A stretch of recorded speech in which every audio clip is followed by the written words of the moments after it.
দিল্লি বিস্ফোরণ কাণ্ডে হেফাজতে পারভেজ আনসারিকে হেফাজতে নিল উত্তরপ্রদেশের এটিএস।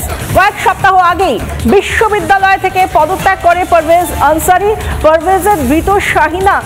পারভেজ পদত্যাগ করেছিল ধৃত শাহিদের দাদা পারভেজ আনসারি, পেশায় চিকিৎসক। আরও একজন চিকিৎসক পারভেজ আনসারির নাম এবার পাওয়া যাচ্ছে, যাকে এটিএস নিজেদের হেফাজতে নিয়েছে। মঙ্গলবার পারভেজের বাড়িতে তল্লাশি চালায় পুলিশ এবং যেটা জানা যাচ্ছে যে শাহিনের দাদা এই পারভেজ আনসারি, যাকে ইতিমধ্যেই হেফাজতে নিয়েছে এটিএস।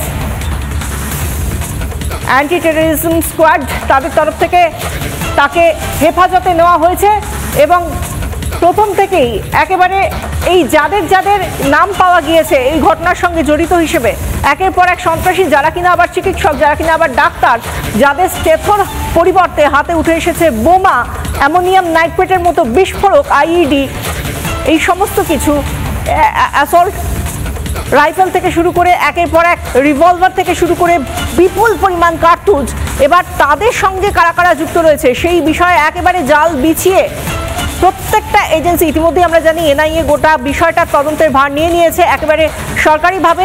এবং তারপরেও আমরা দেখতে পাচ্ছি যে প্রত্যেকটা উইং, যারা নিরাপত্তার জনিত বিভিন্ন উইং রয়েছে, এজেন্সি রয়েছে, তারা প্রত্যেকে এই ঘটনার পরে পুরো বিষয়টা নজরদারি চালাচ্ছে এবং সেই সঙ্গে তদন্তের একেবারে শিকড় পর্যন্ত পৌঁছে যাওয়া হবে সে কথা বলেছেন আমরা জানি প্রধানমন্ত্রী নরেন্দ্র মোদী এবং স্বরাষ্ট্রমন্ত্রী অমিত শাহ। তিনিও বলেছেন যে একেবারে তদন্ত শিকড়ে গিয়ে করতে হবে, কাউকে যেন বাদ না দেওয়া হয় এই চক্রান্তের সঙ্গে জড়িত যারা রয়েছে তাদেরকে। সেই জায়গা থেকে এবার পারভেজ আনসারিকে গ্রেফতার করলো এটিএস।